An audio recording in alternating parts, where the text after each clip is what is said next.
Du fond de sa cave, Valérie Andanson ressort les souvenirs de son enfance dans la Creuse. Les albums photos. Une enfance qu'elle dit hantée de questions qui restaient sans réponse. Comment se fait-il que je sois bronzée, que mes parents soient blancs?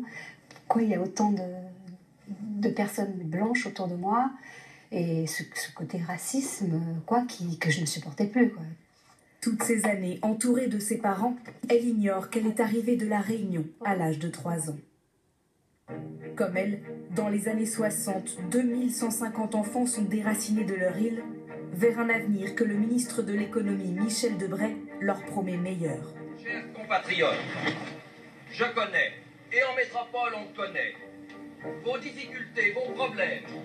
On sait qu'il existe encore ici beaucoup de misère. On leur avait assuré qu'ils retourneraient chaque année dans leur famille. En réalité, ils ne reverront jamais une île qui a même été soigneusement effacée des papiers de Valérie Andanson. Alors, sur cette carte d'identité, je m'appelle Marie-Germaine Périgogne et là, je suis née à La Réunion.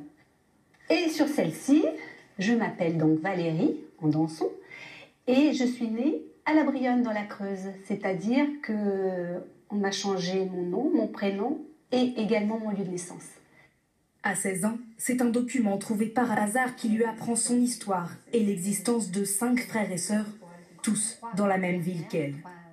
Le premier frère que j'ai rencontré, écoutez, ça a été un moment d'émotion intense.